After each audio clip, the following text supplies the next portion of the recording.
Decades of tension between the US and Iran just exploded. American warplanes, under President Trump's orders, bombed Iran's most sensitive nuclear sites. This was no warning. It was a direct attack, crossing a line many thought untouchable.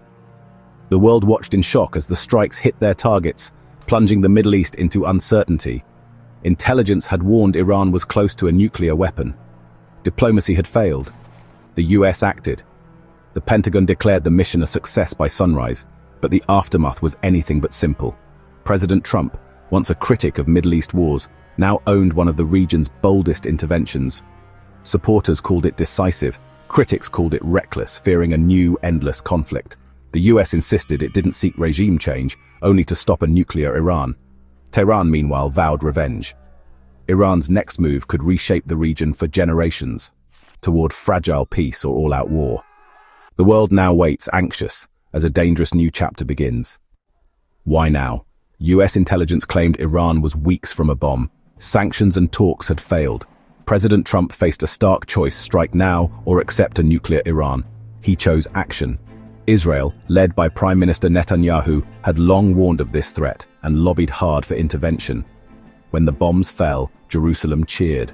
Netanyahu praised Trump for protecting the world from tyranny. For Israel, the strike validated years of warnings and diplomatic pressure. But this alliance comes with risk. Any Iranian retaliation could target both US and Israeli interests. The immediate nuclear threat may be reduced, but the risk of wider war has soared. Relief in Israel is tempered by the knowledge that the region is now more volatile than ever.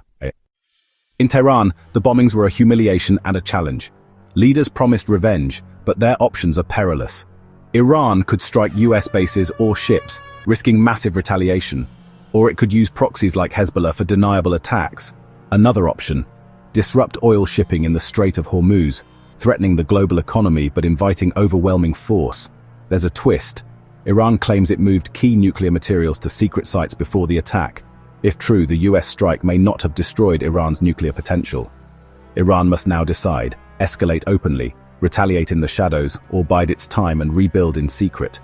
Each path carries huge risks for Iran and the region. The world is watching to see if Iran chooses confrontation or caution. The next move will define the crisis. The US strike's shockwaves have rattled the globe. Allies in Europe questioned the wisdom of military action, fearing it killed any hope for diplomacy. Oil prices spiked, markets trembled, and ordinary people everywhere now face higher costs. The White House insists it doesn't want a wider war, but warns Iran against retaliation. The standoff is tense. Neither side wants to look weak, making escalation likely. China and Russia condemn the US, using the crisis to strengthen ties with Iran and challenge American power. The world is now more divided, with new geopolitical lines drawn. Every nation must consider its stance as the confrontation deepens. The economic and political fallout is just beginning. The world holds its breath, hoping for restraint. The US bombing has pushed the conflict into dangerous new territory. Iran faces pressure to retaliate, but every option risks disaster. Direct attacks could trigger devastating US strikes, while proxy or economic warfare could spiral out of control. The US claims it wants to end a nuclear threat, not start a war, betting Iran will back down to avoid destruction.